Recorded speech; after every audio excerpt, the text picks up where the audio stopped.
والارض بعد من بعد موتها، اور زمین کو اس کے مرنے کے بعد کون زندہ کرتا ہے؟ لیقولن اللہ، کہیں گے ضرور اللہ ہی کرتا ہے۔ قل الحمدللہ، تو فرماؤ الحمدللہ، بل اکثرهم لا یعقلون، لیکن اکثر لوگ عقل نہیں رکھتے۔ الحمدللہ میں جو بات سمجھانا چاہتا تھا تم سمجھ گئے کہ اللہ، تو جب اللہ ہے تو پھر اللہ کے ساتھ چھوٹے آلہہ کیوں تم نے بنائے ہوئے ہیں؟ سب کچھ کرنے والا تو وہ ایک اللہ ہے۔ تو وہ اصل میں چھوٹے چھوٹے آلہہ بناتے تھے۔ سورہ الزمر کے سٹارٹ میں ہی آتا ہے، وہ کہتے تھے ہم ان چھوٹے چھوٹے آلہہ کی عبادت اس لیے کرتے ہیں تاکہ یہ ہمیں اللہ کا قرب دے دیں گے، اللہ کا مقرب ہمیں بنا دیں گے، ہمیں اللہ کے نزدیک کر دیں گے۔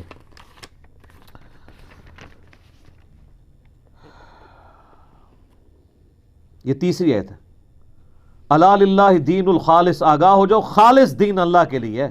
والذین اتخذوا من دونہ اولیاء، اور جو لوگوں نے اللہ کے سوا اور ہستیوں کو اپنا پشت پناہ مانا ہوا ہے، وہ کہتے ہیں ما نعبدہم الا لیقربونا الی اللہ زلفیٰ، وہ کہتے ہیں ہم ان چھوٹے آلہہ کی عبادت بتوں کی اس لیے کرتے ہیں تاکہ ہمیں اللہ کا مقرب کر دیں گے۔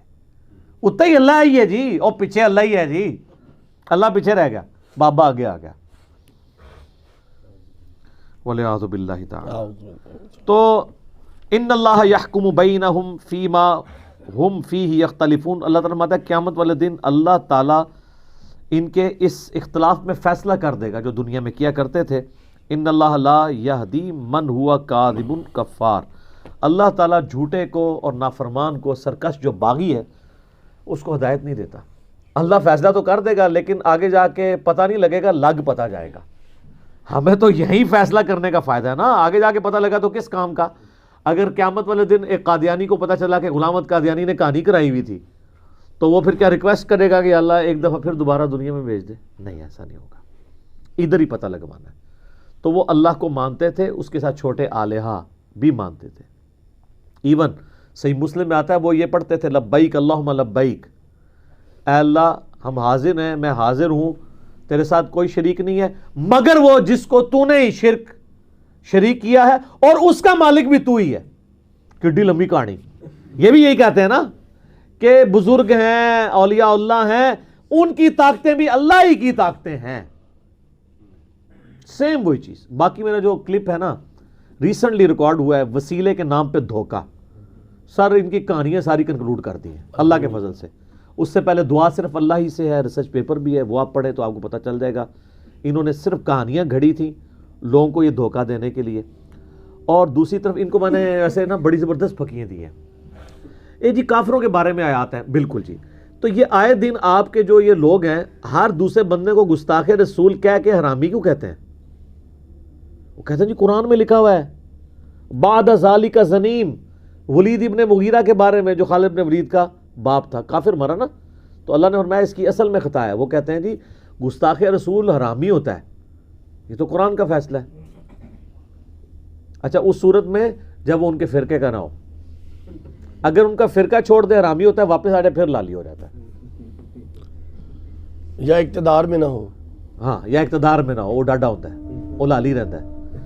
اچھا اقتدار والوں سے کہتے ہیں کہ توبہ ریکارڈ کروائیں، اور دوسرے کہتے ہیں چوک دیو، تھلنے چکا دیتے ہیں۔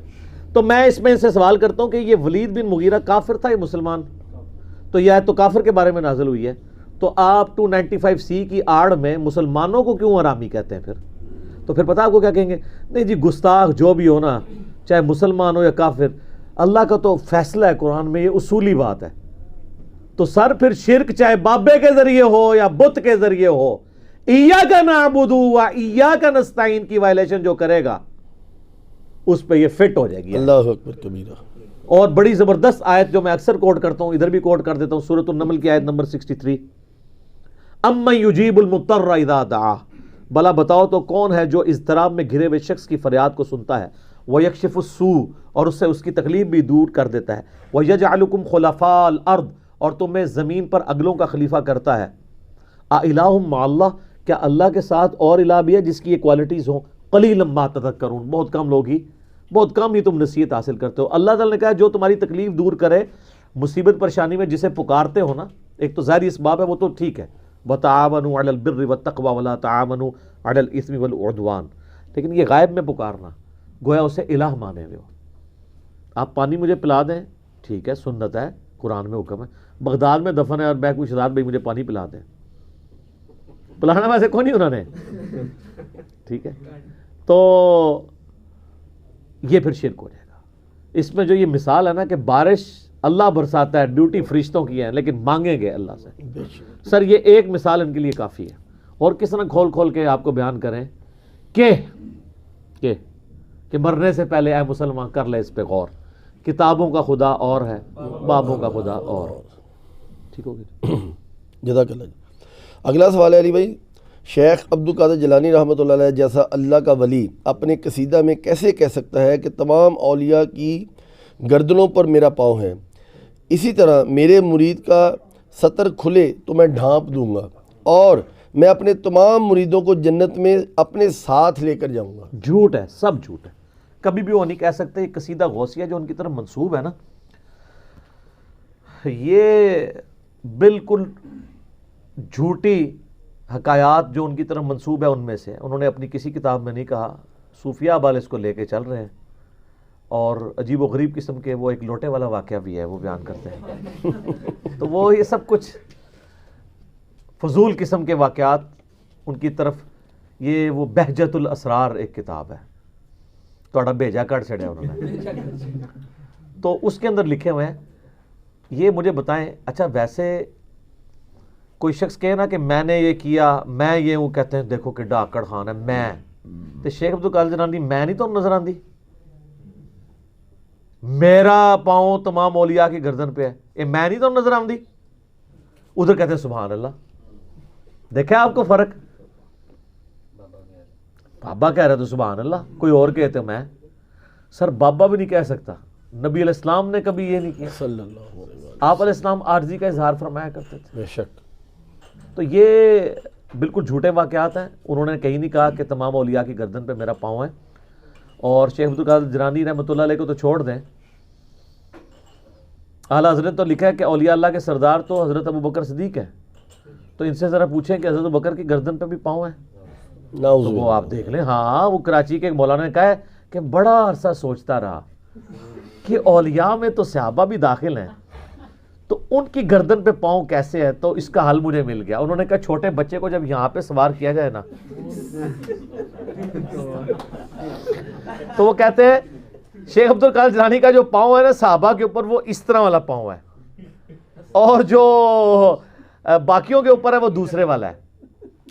تو سر میں نے ان کی تو پوری گیم ہی الٹ دی ہے کہ تذکرۃ الاولیاء میں فرید الدین عطار المتوفی 627 ہجری میں لکھا ہے.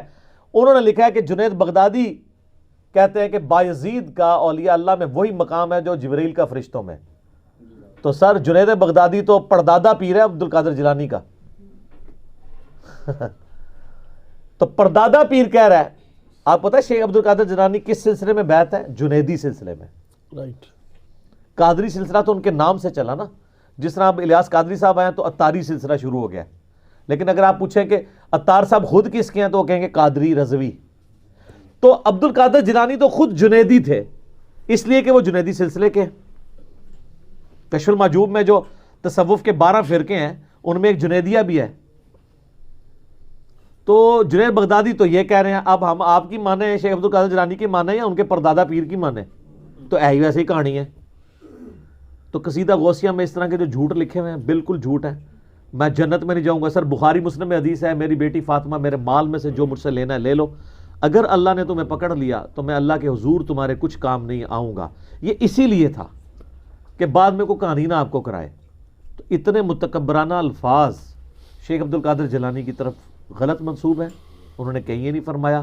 اور یہ کہتے ہیں جی وہ فرماتے ہیں کہ جی میرے مرید کا سطر کھل جائے، میں مشرق میں ہوں تو مغرب سے ڈھانپ لوں گا. تو سر اے کوڑا تے مدان کیڑا سچا قادری آ جائے سامنے.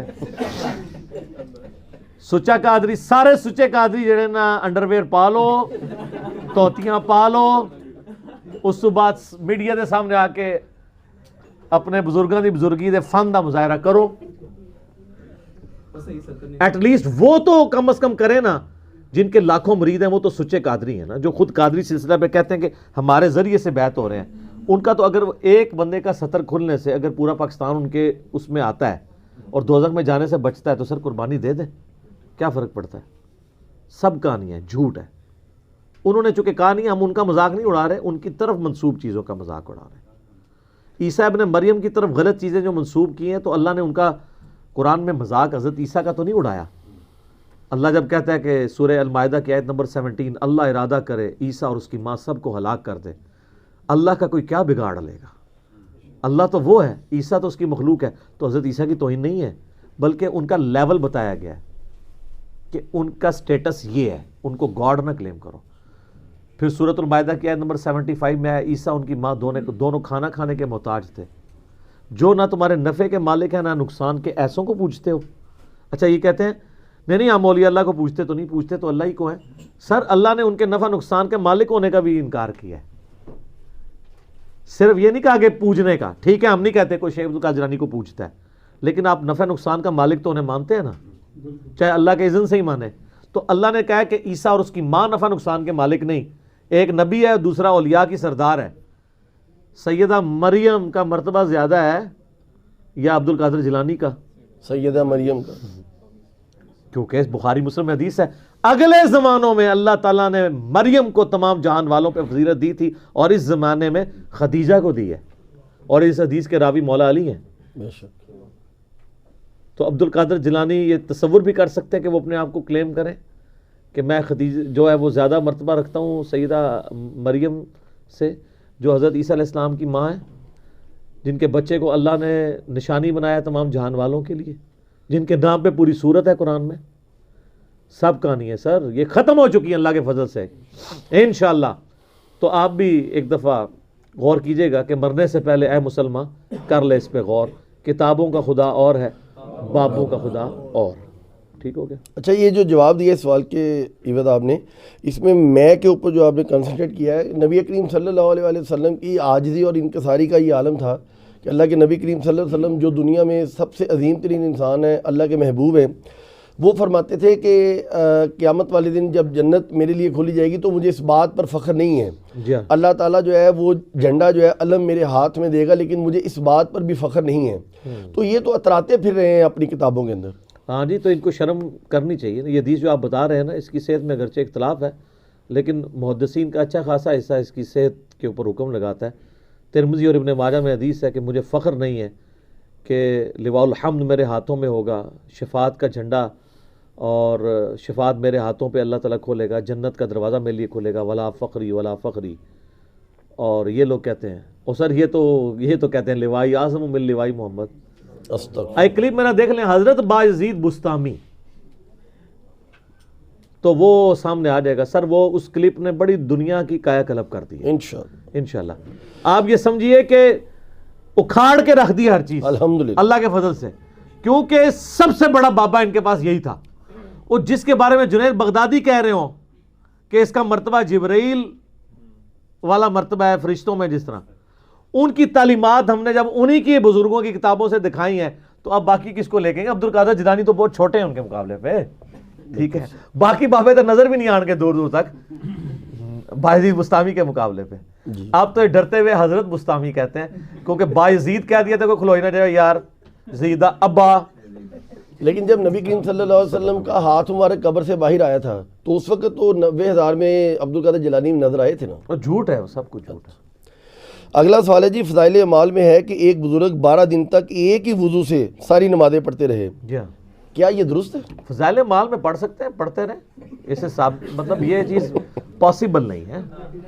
نبی علیہ السلام کے بارے میں آتا ہے بخاری مسلم میں کہ آپ علیہ السلام جب رات کو وضو کی حالت میں سوتے تھے, خراٹوں کی آواز بھی آتی تھی, تو ام عائشہ کہتی ہیں کہ پھر آپ فجر کی نماز اسی طرح پڑھانے کے لیے چلے جاتے. تو میں نے پوچھا یا رسول اللہ آپ وضو نہیں کیا آپ نے دوبارہ؟ آپ نے فرمایا ہم انبیاء, یہ الفاظ ہے جمع کسی کے ساتھ, ہم انبیاء کی صرف آنکھیں سوتی ہیں, دل جاگتا رہتا ہے. الحمدللہ. یعنی انبیاء نیند کی حالت میں بھی ان کو یہ چیز جج ہو رہی ہوتی ہے کہ ان کے جسم کے اوپر کیا کیفیات طاری ہو رہی ہیں. سر نیند تو چھوٹی چیز ہے. بخاری مسلم میں آتا ہے کہ حضرت جبرائیل نے آپ کا سینہ چاک کیا. اس کے راوی کون ہے؟ خود نبی علیہ السلام. فرمایا میرا دل نکالا, اس میں جو ہے وہ جنت سے ایک جو ہے وہ سونے کا تشت لے کے آئے تھے اور اس میں زمزم کا پانی تھا. ٹھیک ہے, زمزم کی آپ برکت دیکھیں کہ تشت جنت کا ہے اور پانی زمزم ہے. اس میں میرا دل دھویا, اس میں خون کا ایک لوتھڑا ریموو کیا اور کہا یہ دنیا کا حصہ تھا, اور پھر یہ دل جو ہے وہ بیچ میں رکھ کے دوبارہ سی دیا. اور انس بن مالک کہتے ہیں ہم نے نبی علیہ السلام کے مبارک سینے پہ سلائی کے نشان بھی دیکھے. تو یہ روایت تو آپ نے اسلام خود اوپن ہارٹ سرجری آپ کی ہوئی ہے, تو آپ دیکھ لیں نبی علیہ السلام نے سارا خود روایت کیا. تو یہ انبیاء کرام کا یہ پروٹوکول تھا. باقی یہ جو اس طرح کی یہ کہانیاں کراتے ہیں نا, یہ بالکل جھوٹ ہے, اس طرح پاسبل نہیں ہے. ٹھیک ہو گیا. اگلا سوال ہے علی بھائی, امام ابو حنیفہ رحمۃ اللہ علیہ سے متعلق مشہور ہے کہ ان کو لوگوں کے گناہ دھلتے ہوئے نظر آ جاتے تھے. دوسری طرف صحابہ کرام رضوان اللہ علیہم اجمعین کو نہ عذاب قبر نظر آتا تھا اور نہ ہی لوگوں کی آخرت سے متعلق کچھ دکھائی دیتا تھا. آخر یہ کہانیاں فضائل اعمال جیسی اتھینٹک بک میں کیوں درج کی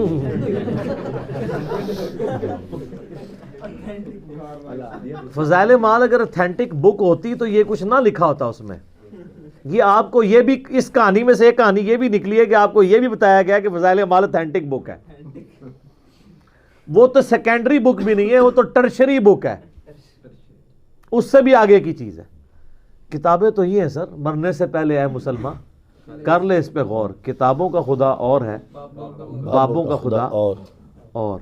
تو یہ بالکل جھوٹی کہانیاں لکھی ہوئی ہیں. تو فضائل اعمال میں اگر ایسا لکھا ہوا ہے تو وہ اللہ تعالیٰ کو خود جواب دیں گے کہ انہوں نے یہ باتیں کہاں سے نقل کی ہیں. تو بالکل عجیب و غریب قسم کی باتیں, تو ہم ان چیزوں کو صحیح نہیں سمجھتے. بالکل ٹھیک ہو گیا. اگلا سوال ہے علی بھائی, 1965 کی جنگ میں بزرگان دین نے انڈیا کے بموں کو قبر سے نکل کر کیچ کیا تھا اور 1971 میں یہ بابے کہیں بھی نظر نہیں آئے. اس کے متعلق تھوڑا سا آگاہ کریں. 71 میں ان کا انڈیا والوں کے ساتھ سمجھوتا ہو گیا تھا.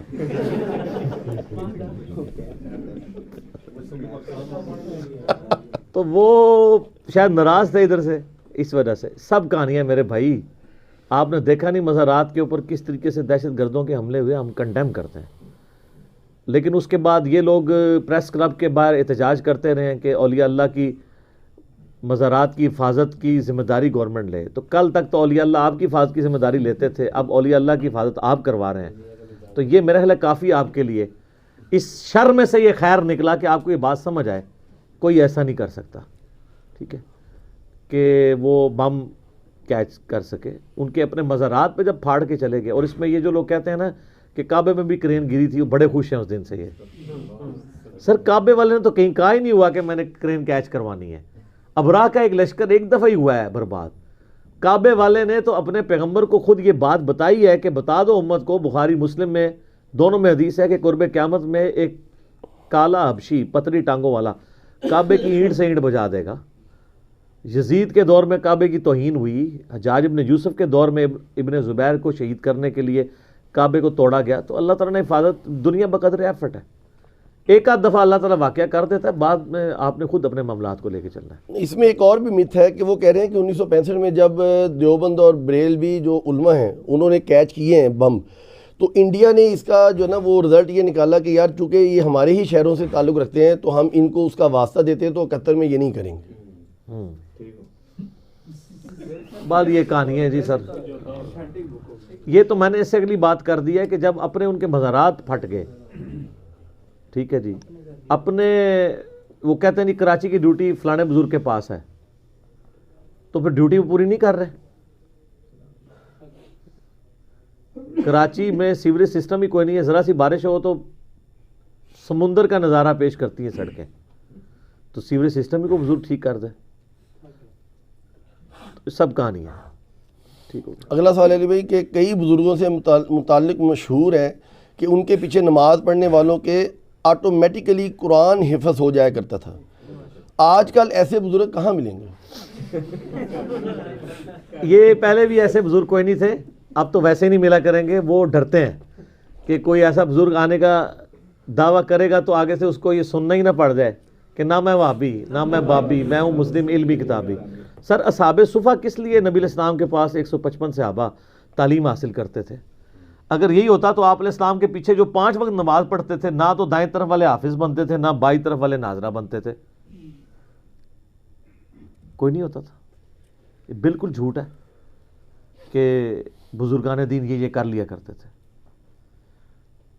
تعلیم وراثت میں بھی ٹرانسفر نہیں ہوتی سر، ورنہ تو نوح علیہ السلام کا بیٹے میں بھی ٹرانسفر ہو جاتی. ٹھیک ہے، یہ جب وراثت میں ٹرانسفر نہیں ہوتی ہے تو پیچھے پڑھنے سے کیسے ٹرانسفر ہو سکتی ہے؟ ایفرٹ پٹ کرنی پڑتی ہے. یہ بزرگ آپ کو نہ پہلے تھے، اب تو میڈیا کی برکت سے کبھی نہیں آئیں گے. اور میں اس سے بڑی بات کرتا ہوں، جن بزرگوں کے بارے میں یہ کلیم کر رہے ہیں نا، ان میں سے کوئی ایسا بزرگ ہے نا، اس کے پیچھے نماز تو ہم بعد میں پڑھیں گے، پہلے وہ خود نماز تجوید کے ساتھ سنائے، عین ہا تھا سین صاد کے فرق کے ساتھ. جب ہم بات کرتے کہتے نہیں ہونی آتی. اگلی بات تو بھی ہم نے کرنی ہے کہ یہ گرین کارڈ کے 17 اذکار اور 24 اذکار بلو کارڈ والے بھی سنائے تجوید کے ساتھ. ترجمہ نہیں سننا، بہت بےزتی ہو جاتی ہے. ترجمہ نہیں، صرف عربی.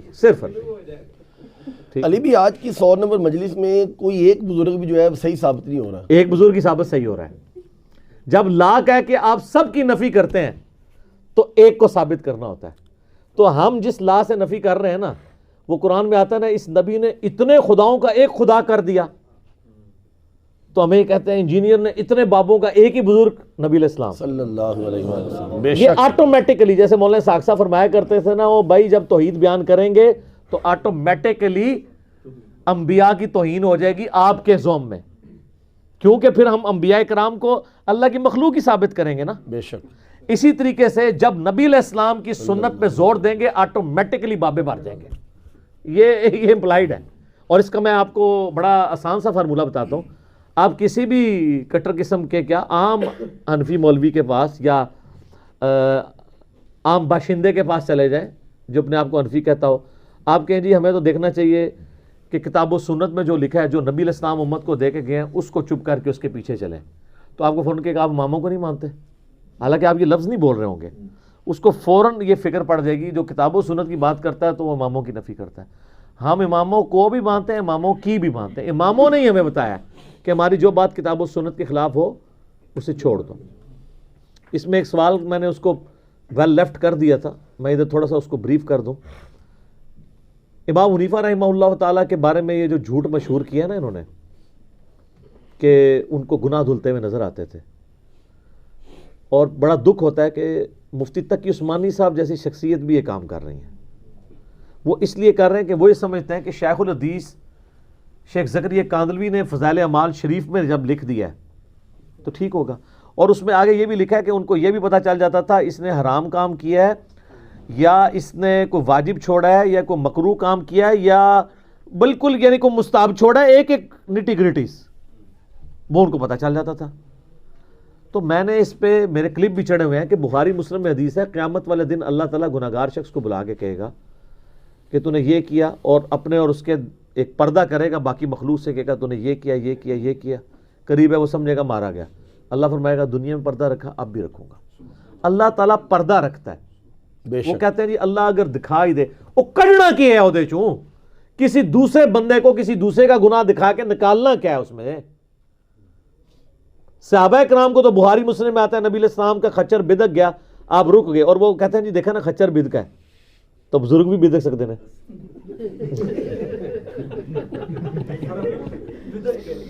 سر وہ خچر اس لیے بدکا کہ بخاری مسلم میں حدیث ہے کہ جو عذاب قبر ہے نا، جن اور انسانوں کے سوا ہر مخلوق سنتی ہے، وہ ایسے ہیں، وہ خچر بدکا ہے. وہ کہتے ہیں دیکھیں، اور یہ بیان کرتے ہیں، کہتے ہیں نبی علیہ السلام خچر کے اوپر بیٹھے تو خچر کو بھی علم غیب آ گیا. نبی علیہ السلام جس خچر پہ بیٹھے اس کو تو علم غیب آ گیا، اور جو ہر وقت نبی کی صحبت میں رہتے ہیں ان کو پتہ ہی نہیں چلتا قبر کو عذاب ہو رہا ہے، یعنی صحابہ کرام. یعنی پھر آپ یہ کہنا چاہ رہے ہیں کہ خچر کا علم صحابہ کرام سے زیادہ ہے ایج اے انجینئرنگ. کیا بات، انجینئرنگ. اور بھائی خچر کو اللہ نے ڈومین اس کی وہ رکھی ہے، جیسے پرندہ اڑ سکتا ہے کوئی بزرگ نہیں اڑ سکتا. اب تو ہم اعتماد سے کہہ سکتے ہیں نا نہیں اڑ سکتا نا سر، ثابت ہو گیا ہے، کئی دفعہ کر چکے ہیں. ورنہ جنہیں شوق ہے اڑنے کا منار پاکستان چڑھانے ہیں انہوں. تو یہ پھر وہ کہتے ہیں کہ جی وہ اللہ دکھاتا، وہ اللہ کے بارے میں ولا تقولوا علی اللہ الا الحق، اللہ کے بارے میں کوئی ایسی بات نہ کرو مگر وہ جو حق پر سچ پہ مبنی ہے. آپ کو کس نے اختیار کیا کہ آپ لوگوں کو اللہ کے نام کے اوپر یہ دھوکہ دو کہ امام حنیفہ کو اللہ چاہے تو نہیں دکھا سکتا، یہ کرامت ہے. سر یہ کرامت صحابہ کو تو نہیں ملی، صحابہ کرام کو تو نہیں پتہ چلا. اسامہ ابن زید کی حدیث یاد کر لیں بخاری مسلم کی. ایک جنگ کے دوران کافر نیچے آیا، تلوار کی نوک جب قریب پہنچی کلمہ پڑھ لیا، پھر بھی انہوں نے قتل کر دیا. بعد میں قلق رہا، نبی علیہ السلام سے آ کے عرض کیا یا رسول اللہ اس طرح مجھ سے ہو گیا تھا.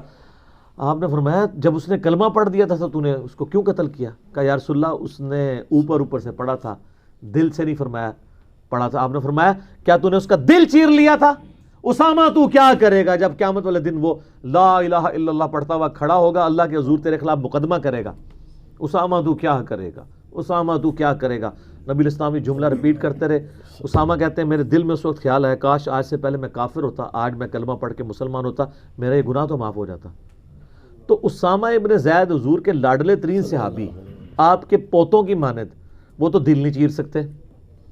تو امام حنیفہ رحمۃ اللہ علیہ کو گناہ دھلتے ہوئے نظر آ جاتے تھے. وہ کہتے ہیں جی وہ دیکھیں نا حدیث شریف میں ہے کہ وہ وضو سے گناہ دھلتے ہیں. یہ آدھی سٹوری تو آپ نے حدیث شریف سے لی، باقی آپ نے رنگ خود بھرے. اے جی ہے تراوی بھی تراویح ثابت ہو گیا، اے تراویح ہے. تو امام حنیفہ رحمۃ اللہ علیہ نے کہیں بھی جو ہے وہ یہ دعویٰ نہیں کیا کہ میں گناہ دھلتے ہوئے دیکھ لیتا ہوں. یہاں امام حنیفہ کا مذاق نہیں اڑا رہے، بلکہ ان کے نام کے اوپر جو کچھ کھڑا کیا ہے. وہ ایک مولانا ہے، انشاءاللہ اس کو بھی کبھی ہم ڈیٹیل سے اس کے اوپر کریں گے. وہ اپنے آپ کو مفتی اعظم امریکہ کہتا ہے. ہاں وہ ایک مولانا ٹرمپ کے ملک والا مولانا. تو وہ ان چیزوں کا نا اس کو کسی نے پتہ نہیں اس کو مشورہ دیا کہ تو بھی مشین ہی ہاتھ دے. میں ہالے تک ہاتھ تھوڑا سائڈ تے رکھیا، میں ہالے مشین تے چڑھایا نہیں. انشاءاللہ میں چڑھاواں کدے. میں صرف ضمناً صرف تھوڑے ناخن کٹن لگا، ناخن کٹ کے کہاں گا ہاتھ پیچھے کر لو، اگلی بار انگلیاں بھی چاڑیاں نے. تو وہ کہتا ہے جی یہ کہتا ہے جی کہ میری انجینئرنگ کا فارمولہ کوئی بزرگ نہیں پڑھ سکتا. اس کی بدبختی دیکھیں، وہ کہتا ہے نبی الاسلام بھی نہیں پڑھ سکتا. استغفر اللہ. میں دعوے سے کہتا ہوں کہ اللہ کے نبی اللہ کی حجت ہے دنیا پہ. بے شک. اگر وہ ان کو یہ چیلنج دیا جائے نبوت کے اعتبار سے، اور اللہ تعالیٰ ان کو وہ سکھا دے گا. کیوں؟ نبی علیہ السلام سے ان کی مبارک زندگی میں کئی سوال ہوئے ہیں. بے شک. موسیٰ اور خضر کا قصہ پوچھا گیا، خاموشی اختیار کر لی، اللہ نے وحی کے ذریعے بتا دیا. آپ کہتے ہیں آپ کے بابوں کا اللہ کے ساتھ تعلق ہے تو سکھائے نا ان کو. تو وہ بابوں کو بچانے کے پیچھے نبی علیہ السلام کی توہین کر گئے. استغفر اللہ. اصل میں توہین تو پہلے ہی ان کے اندر موجود تھی، یہ غلاظت باہر آ گئی. جو ہم یہ کہتے ہیں نا کہ یہ پیغمبروں سے زیادہ درجہ دیتے ہیں اپنے بابوں کو، یہ پریکٹیکلی جب یہ اس قسم کے بکواسات کرتے ہیں نا اور یہ ثابت ہوتی ہے. اور میں آپ کو کلیئر کٹ بتاؤں، یہ پاکستان میں ہوتا نا تو میں خادم رضوی صاحب حافظہ اللہ سے ریکویسٹ کرتا، آپ دیکھتے اس کے ساتھ ہوتی کیا 295C نہ لگی ہوتی اس کے اوپر ابھی تک. تو یہ میرے کلپ سے ڈریں آپ، میں یہ فتنہ کھڑا نہیں کرنا چاہتا، ورنہ میں اس کو لا کے اتنا عام کروں کہ اس کا امریکہ میں رہنا مشکل ہو جائے جب تک یہ رجوع نہ کرے. اس کے نیچے بھی کئی لوگوں نے کامنٹس کیے ہیں کہ جی علی سے ہمیں لاکھ اختلاف، لیکن آپ نے تو رسول اللہ کی توہین کر دی ہے یہ جواب دیتے ہوئے. تو سر اب آپ کو بھی سمجھ آ جانی چاہیے یہ بابوں کے دفاع میں کس حد تک غلاظت میں اتر سکتے ہیں. اور یہ آٹومیٹک ہے سر، ایک دل میں اللہ کے نبی کی محبت صلی اللہ علیہ وآلہ وسلم اور بابوں کی غلط تعلیمات کٹھی نہیں ہو سکتی. بے شک. یہ اللہ ان سے چھین لیتا ہے. جو سورہ یونس میں آتا ہے ہم ان پہ گندگی ڈال دیتے ہیں، ان کے اوپر گندگی پڑی ہوئی ہے. فی طغیانہم یعمہون. تو اس لیے آپ سے ہی ریکویسٹ ہے کہ مرنے سے پہلے اے مسلمان کر لے اس پہ غور. کتابوں کا خدا اور ہے، بابوں کا خدا اور، مفتیوں کا خدا اور، مولویوں کا خدا اور، مولانا ٹرمپ کا خدا اور. اگلا سوال ہے علی بھائی، ہم نے بزرگوں سے سن رکھا ہے کہ اللہ تعالیٰ 70 ماؤں سے زیادہ محبت فرمانے والا ہے. اگر ایسا ہی ہے تو اللہ تعالیٰ قیامت کے دن بندوں کو عذاب کیوں دے گا؟ اس لیے کہ یہ آپ نے غلط سن رکھا ہے. اللہ پہلے تو بات ہے یہ روایت کوئی ثابت نہیں ہے. یہ بات ٹھیک ہے کہ اللہ تعالیٰ اپنے نیک بندوں سے 70 تو بڑا تھوڑا ہے، کروڑوں گنا محبت کرتا ہے، لیکن وہ بندہ بندے دا پتر ہو گئے، باغیوں سے نہیں ہے. ٹھیک ہے نا؟ تو سر پھر وہ تو ایسے بندے بھی ہیں کہ جن کی شفاعت کی وجہ سے لوگ جنت میں جائیں گے. بخاری مسلم میں حدیث ہے میری امت میں 70,000 لوگ بغیر حساب و کتاب کے جنت میں جائیں گے، ان میں سے ہر 1000 اپنے ساتھ 70,000 کو لے کے جائے گا. تو آپ تو 70 کا صرف ذکر کر رہے ہیں. اللہ عذاب اپنے ان بندوں کو نہیں دے گا، ان کو دے گا جو صرف پاکستان کے شناختی کارڈ والے مسلمان ہیں، کہ مخلوق ہونے میں وہ بندے ہیں، بندے بنے نہیں، وہ صرف انسان ہی ہیں سپیشیز میں. ان کو تو اللہ کہتا ہے اولئک کالانعام بل ہم اضل، یہ تو چوپایوں کی مانند ہے، اس سے بھی بدتر ہیں، جو اپنی عقل کان آنکھ استعمال کر کے حق نہیں قبول کرتے. یہ تو ڈنگروں سے بھی بدتر ہے. ان بندوں کے بارے میں نہیں ہے، باقی بندوں سے تو اللہ تعالیٰ محبت کرتا ہے. دوسرا اس کا ایسپیکٹ یاد رکھیے گا، اکثر لوگ کہتے ہیں نہیں ماں اپنے بچے کو چاہے وہ نافرمان بھی ہو دوزخ میں نہیں پھینکے گی، تو اللہ کیسے پھینکے گا؟ سر اس لیے کہ ماں پسیجتی ہے، اللہ پسیجتا نہیں ہے. اللہ ان احساسات سے آزاد ہے. اور یہ آپ کو کرسچنز بھی کہتے ہیں نا ہمارا گاڈ آل لونگ ہے، مسلمانوں کا گاڈ جو ہے وہ بڑا سخت ہے. ہم کہتے ہیں کہ یہ آپ کی ڈاکٹرن ہی غلط ہے. ہم دنیا میں ثابت کرتے ہیں، آپ کی ڈاکٹرن اگر درست ہوتی، اگر گاڈ از آل لونگ ہے تو گاڈ دنیا میں روزانہ ہزاروں ایسی ماؤں کو موت کیوں دیتا ہے جن کے 4 چھوٹے چھوٹے بچے ہوں، 5 چھوٹے چھوٹے بچے ہوں؟ آپ کو تو رحم آ جائے، آپ تو اپنے دشمن کی بیوی کو مارنے کے لیے تیار نہ ہو کہ یار چھوٹے چھوٹے بچوں کا پیچھے کیا بنے گا، مینٹل ماڈلز بدل جائیں گے، سوتیلی ماں کیا سلوک کرے گی. اور وہ اللہ اتنی ہزاروں ماؤں کو روزانہ موت دیتا ہے. اگر وہ آل لونگ ہے تو آپ ہوتے تو نہ دیتے، تو وہ کیوں دیتا ہے؟ اس کا جواب ان کے پاس کوئی نہیں سوائے اس کے کہ اللہ الصمد، اللہ بے نیاز ہے، اس کی مرضی، وہ پسیجتا نہیں ہے. یہ پسیجنے والے احساسات ہمارے ہوتے ہیں.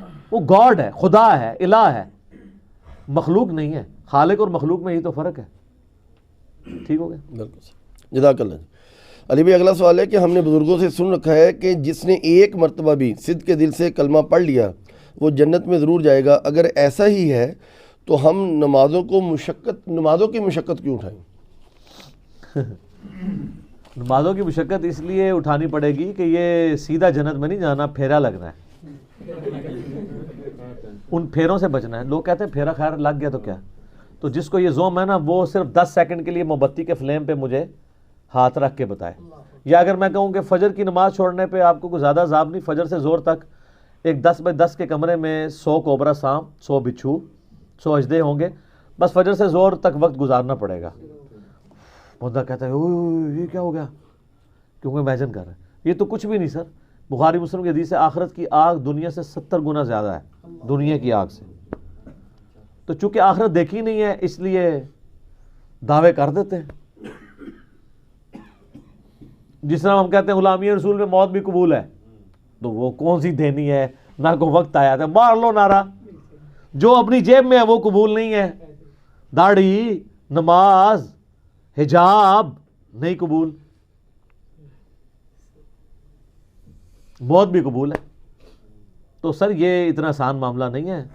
یہ ایک پھیرا بھی اتنا مشکل ہے کہ صحیح مسلم میں حدیث ہے کہ اللہ تعالیٰ دنیا میں جس نے مفلسی کی زندگی گزاری ہوگی نا، فرشتوں کہے گا ایک ذرا پھیرا سے جنت کا لگواؤ.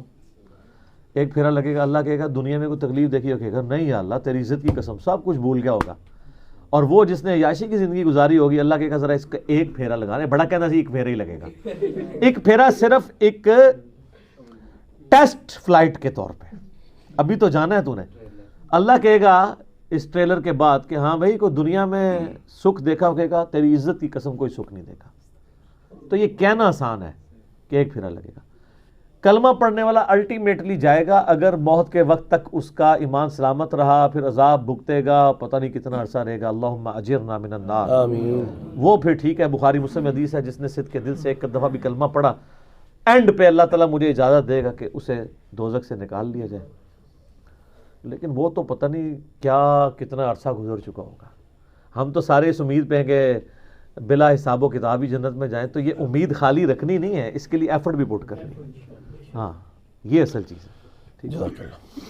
اگلا سوال ہے علی بھائی، ہم نے بزرگوں سے سن رکھا ہے کہ جو شب جمعہ اور رمضان المبارک میں مرنے والا بغیر حساب و کتاب کے جنت میں جائے گا، جیسا کہ نور جہاں کو بھی مولانا طارق جمیل صاحب نے جنت کا ٹکٹ دیا تھا. کیا یہ دعویٰ درست ہے؟ طارق جمیل صاحب جنت کا ٹکٹ کس طرح کسی کو دے سکتے ہیں؟ نور جہاں کے بارے میں جو انہوں نے بات کی وہ انتہائی غیر محتاط رویہ تھا ان کا.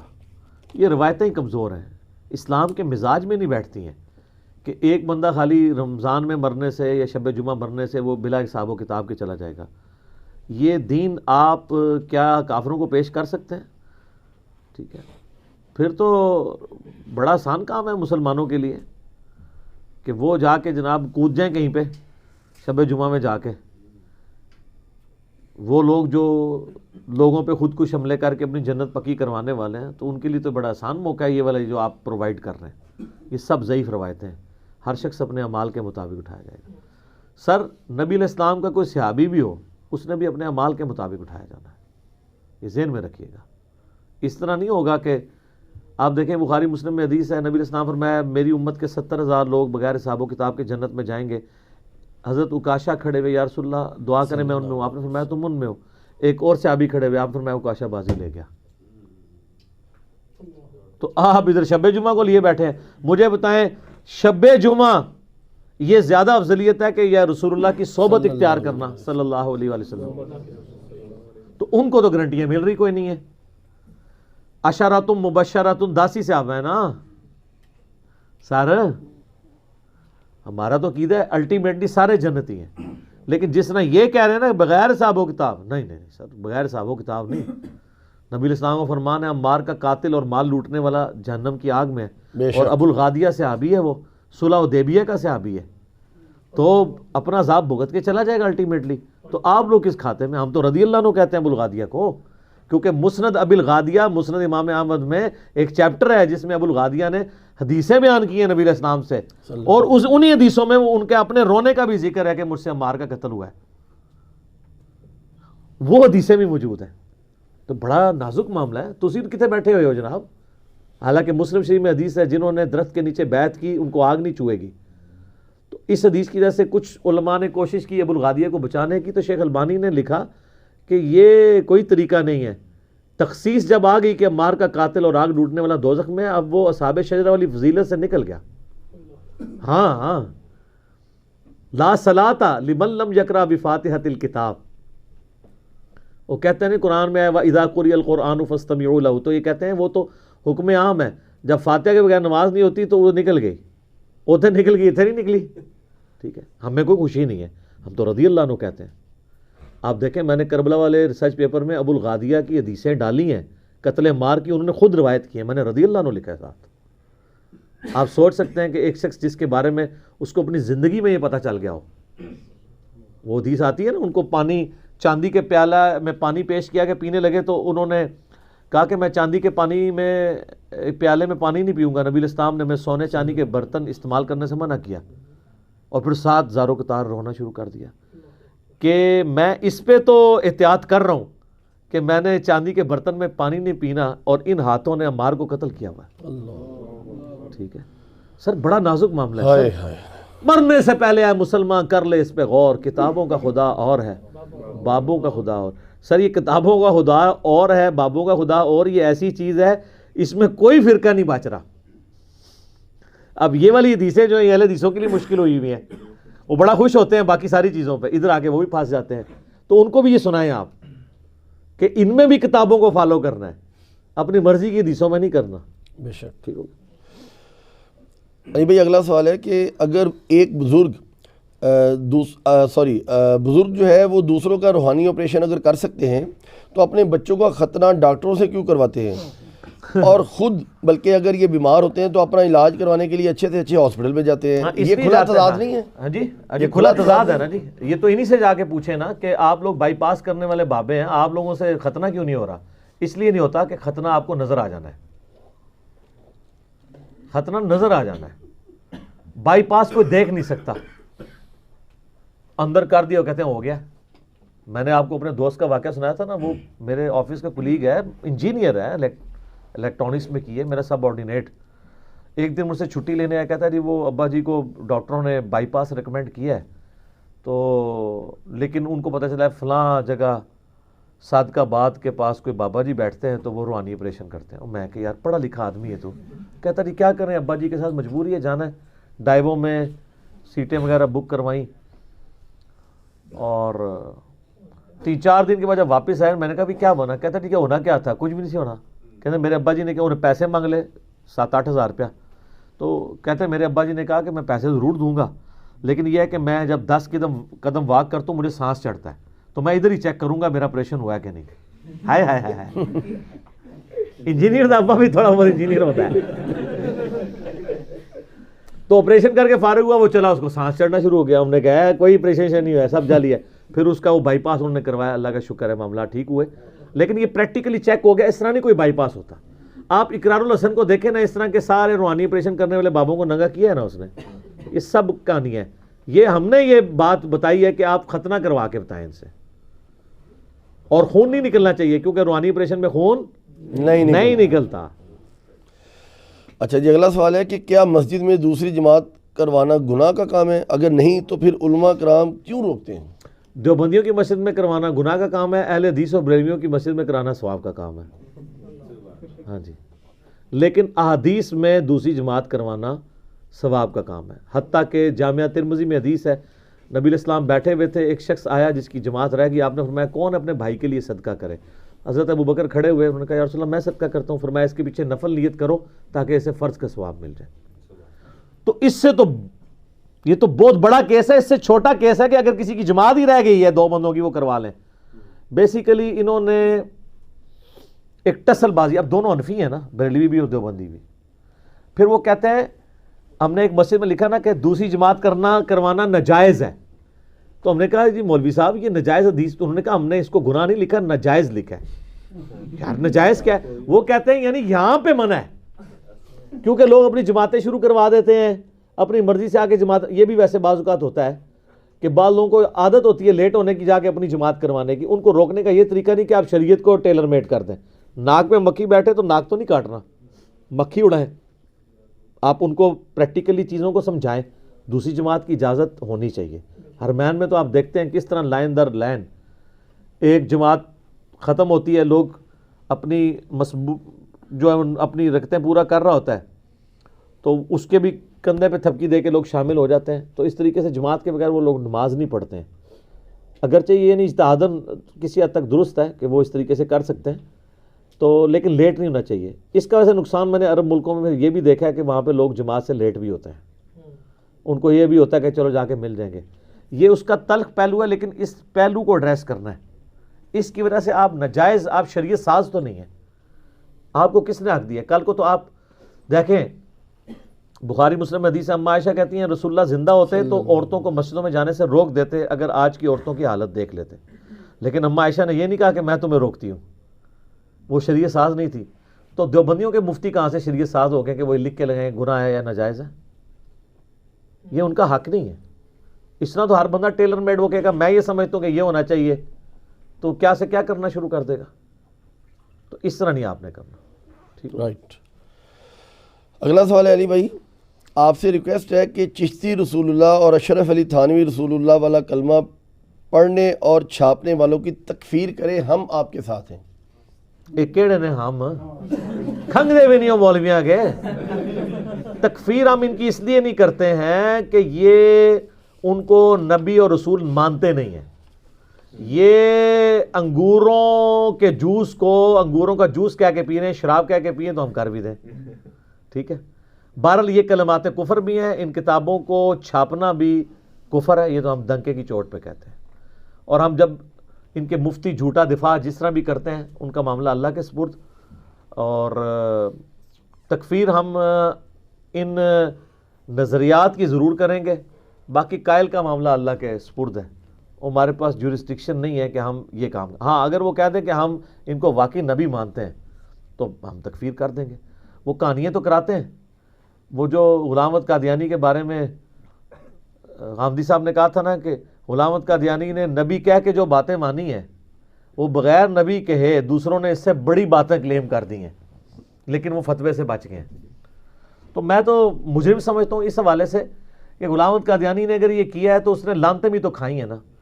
انہوں نے تو رحمت اللہ علیہ سنا ہے, ویسے ہن نہیں سن رہے, بہت ہو گئی انہوں نے. کیونکہ ہر پاسے نہ رہا ہے, نہ میں وہابی نہ میں بابی, میں ہوں مسلم علمی کتاب. سر چشتی رسول اللہ اشرف رسول اللہ بھی مجھے کوئی یاد کراتا ہے, میں کہتا ہوں یار وہ ہے کردا سی تو کوئی نہیں, ختم ہو گیا نا. پرانیاں گلاں, پرانے بزرگ, پرانے بابے, ٹھپ کرو اور کوئی گل کرو, ختم. ٹھیک ہے.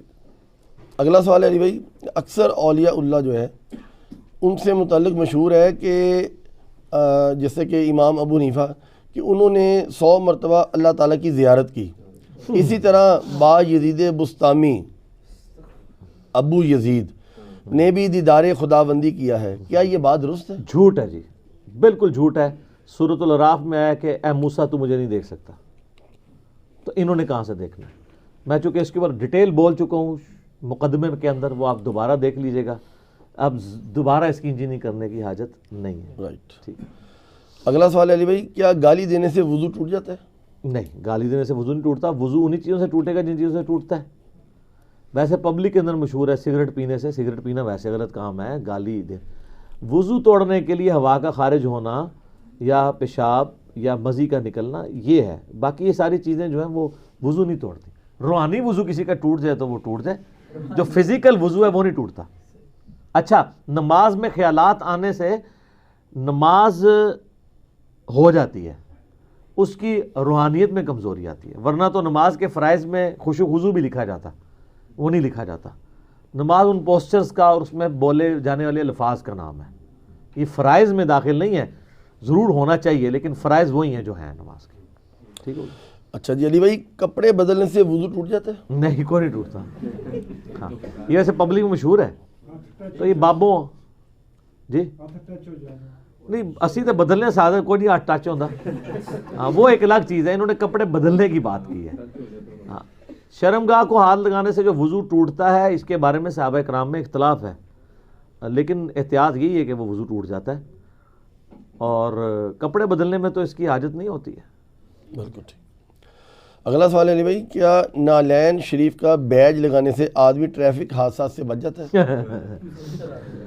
سر، آپ اگر ہندوؤں کے چینلز دیکھیں تو وہاں پہ وہ ایک لاکٹ بھگوان کا بنا کے بیچ رہے ہوتے ہیں، وہ کہتے ہیں جی ایک بندہ لے کے آتے ہیں، کیا نام جی ہوتا؟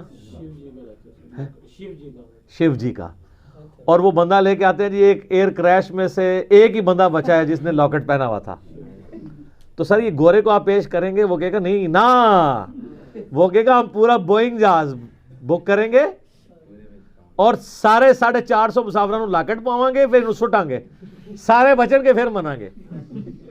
وہ ایک آدھ تو بچ جاتا ہے، یہ جہاں پہ جہاز کا جوائنٹ ہوتا ہے نا پروں کے ساتھ، وہ سب سے مضبوط جگہ ہوتی ہے فیوزلاج کی، وہاں پہ جو لوگ بیٹھے ہوتے ہیں نا، اور اگر بیلٹ صحیح باندھی ہو تو بہت بڑے لیول کا حادثہ نہ ہو تو وہ بچت ہو جاتی ہے۔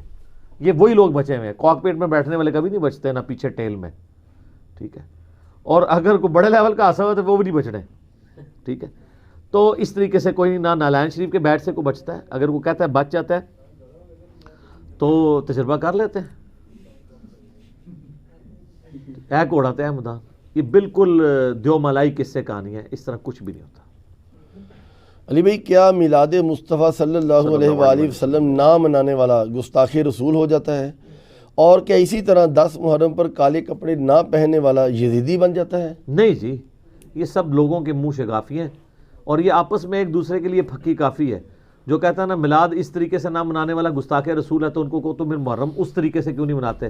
وہ کہیں گے وہ طریقہ ثابت نہیں ہے، تو ان کو کہ یہ طریقہ بھی ثابت نہیں ہے، یہ دونوں ایک دوسرے کے لیے پھکی ہیں، ٹھیک ہے۔ اہل بیت کی محبت کے اظہار کے لیے کالے کپڑے پہننا یا ماتم کرنا یہ نہیں ہے، بلکہ اہل بیت کی تعلیمات کے اوپر چلنا ہے۔ بے شک۔ اس طریقے سے نبی علیہ السلام کی میلاد کی خوشی اس طریقے سے نہیں منائی جائے گی کہ آپ عورتوں مردوں کا اختلاط کر کے ناچ گانا کریں۔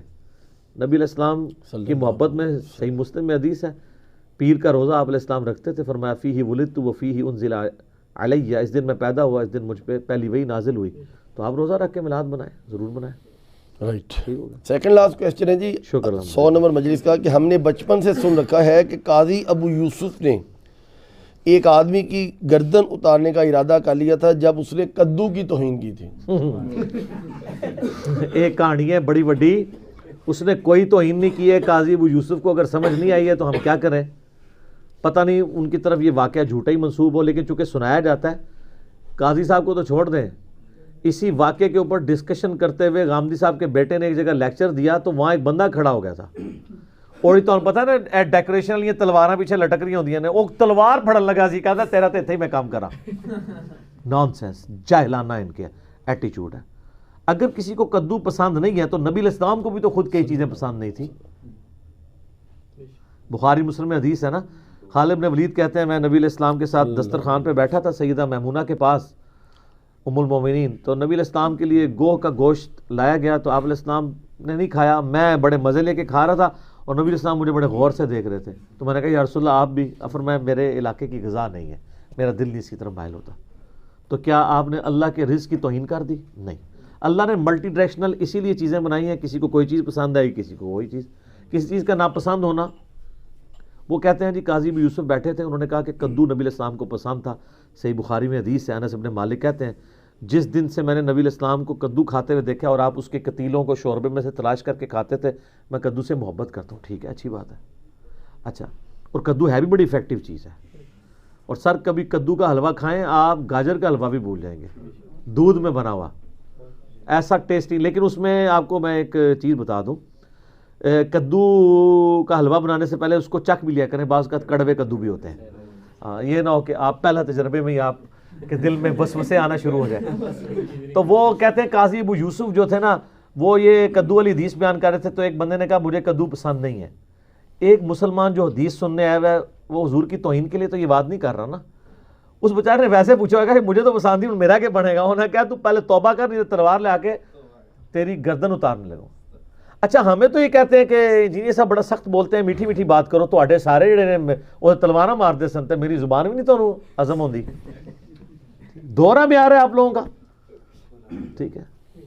تو وہ کہتے ہیں اس نے توبہ کی اور پھر یہ ہوا۔ اس طرح نہ کوئی گستاخی ہوتی ہے اور نہ اس طرح کی چیزوں سے گستاخیاں بنانی چاہیے، ورنہ بڑی مشکل کھڑی ہو جائے گی۔ اور معذرت کے ساتھ یہ جو الصارم المسلول علی شاتم رسول ابن تیمیہ نے کتاب لکھی ہے، لکھی تو اس نے گستاخ رسول کی سزا کے اوپر ہے، لیکن اس نے بھی اس طرح کی بہت ساری باتیں لکھی ہیں کہ جو آپ سمجھ لیں قتل کے فتوے وہ مسلمانوں کے لیے جاری کر کے چلا گیا۔ اس نے اس میں یہ بھی لکھا ہے کہ اگر کوئی شخص یہ کہتا ہے کہ نبی علیہ السلام کی چادر میلی تھی تو اس سے یہ نہیں پوچھا جائے گا بھی تیرا مطلب کیا ہے۔ جی جی جی سر، یہ چھوڑ دیں آپ اس سے سٹیپ، جی جی اس سے سٹیپ ایک اور آگے جائیں۔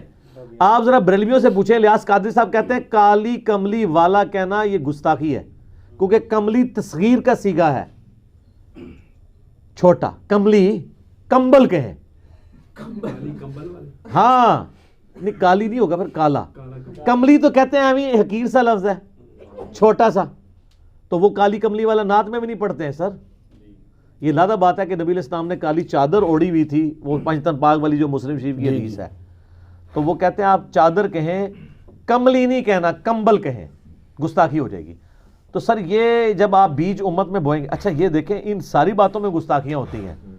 چشتی رسول اللہ، اشرف علی رسول اللہ، لوائی اعظم من لوائی محمد، سبحانی معظم و شانی، ایڈی ایڈی کہانی کراندے نے، ایڈی ایڈی کہانی کراندے نے کہ بندہ کہنا چک دے انہاں نو، لیکن نہیں چک دے اسی، اللہ ہی چکے تو اللہ نے چک دیتا ہے تو ویسے انڈائریکٹلی، جو تواڈے سارے بندے ہی تھلے چینج ہو گئے نے اللہ دے فضل نال، اور جوم جوم کے کہہ رہے ہیں کہ نہ میں وابی نہ میں بابی، میں ہوں مسلم علمی کتابی۔ ٹھیک ہو گیا، الحمدللہ۔ آخری سوال ہے جی آج کی مجلس کا۔ سنن دارمی کی ایک روایت کے مطابق امام ابن سیرین رحمۃ اللہ علیہ کا دو گمراہوں سے آیات اور احادیث سننے سے انکار کرنا علمی اپروچ ہے؟ دو تبلیغیوں سے ہے اس میں،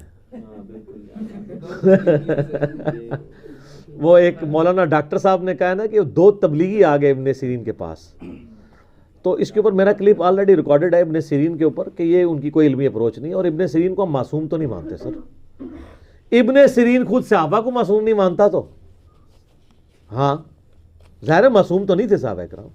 الصحابہ کلہم عدول کا مطلب ہے کہ تمام صحابہ روایت حدیث میں سچے ہیں، ورنہ تو آپ کو پتہ ہے ابن سیرین نے جو سنن ابی داؤد کی وہ روایت کی ہے 4130 اور 29، ہاں 41 29 اور 30، 31 تو بعد میں آتی ہے نا، اس میں حضرت معاویہ سے حدیث بیان کرتے ہیں تو کہتے ہیں وَكَانَ مُعَاوِيَةُ لَا يُتَّهَمُ فِي الْحَدِيثِ، معاویہ حدیث بولنے میں جھوٹے نہیں تھے، تو یعنی وہ بتانا چاہتے ہیں کہ باقی ان کے کریکٹر میں کمزوریاں تھیں، حدیث وہ سچی بولتے تھے، تو یہی ہے۔ تو جب ابن سیرین یہ کہتا ہے تو ہم بھی کہتے ہیں ابن سیرین تابعی بھی ہوگا، اچھا بھی ہوگا، لیکن ادھر کہانی کرائی ہے، اس کہانی کو ہم نہیں مانتے۔ اور لاجیکلی میں نے ثابت کیا ہے کہ ابن سیرین سے بڑا ان کے زمانے میں عالم نہیں تھا. اگر وہ یہ کہیں کہ یہ جو بندے میرے پاس قرآن و حدیث لے کے آئے ہیں ان کی بات سن کے میرا ہی کہیں عقیدہ خراب نہ ہو جائے, تو امت میں پھر امام کون ہوگا جو لوگوں کو صحیح بات بتائے گا؟ چلو عام جاہل تو کہہ سکتا ہے کہ مجھے سننے کے بعد عقیدہ نہ خراب ہو جائے. جب سب سے بڑا مفتی اعظم اس زمانے کا یہ کہے کہ میں نے بھی اس کی بات نہیں سنی, تو ایک عام آدمی پھر کس کے پاس جائے گا؟ تو ہم یہ ان کی غیر علمی اپروچ سمجھتے ہیں. میں نے اس کا پورا پوسٹ مارٹم کیا, یوٹیوب پہ آپ جا کے لکھیں امام ابن سیرین رحمہ اللہ سے اختلاف, اور یہ اختلاف کرنے سے کوئی بزرگی سے فارغ نہیں ہوگے. جب بڑے سے بڑے شخص سے اختلاف ہو سکتا ہے. میں اپنی بات کو کنکلوڈ کروں گا سیدنا امام مالک رحمہ اللہ کے اس قول پر کہ قبر رسول کی طرف اشارہ کر کے کہتے تھے کہ اس صاحب قبر کے سوا کوئی ہستی ایسی نہیں جس کی ہر بات مقبول ہو اور کوئی بات مردود نہ ہو, اور دنیا میں ہر شخص سے اختلاف ہو سکتا ہے سوائے اس صاحب قبر صلی اللہ علیہ وآلہ وسلم کے, ان سے اختلاف نہیں ہو سکتا. تو اللہ کے نبی علیہ السلام معصوم ہے, اور ان کا دیا ہوا دین بھی وحی کی شکل میں محفوظ اور معصوم ہے. اس لیے ہم یہ کہتے ہیں کہ مرنے سے پہلے اے مسلمان کر لے اس پہ غور, کتابوں کا خدا اور ہے, بابوں کا خدا اور. ٹھیک ہو گیا جی. اور جھوم کے ایک بار کہیں نہ میں وہابی نہ میں بابی, میں ہوں مسلم علمی کتابی. ٹھیک ہو گیا جی. سبحانک اللہم و بحمدک اشہد ان لا الہ الا انت استغفرک و اتوب الیک وما علینا الا البلاغ المبین. جزاکم اللہ خیرا.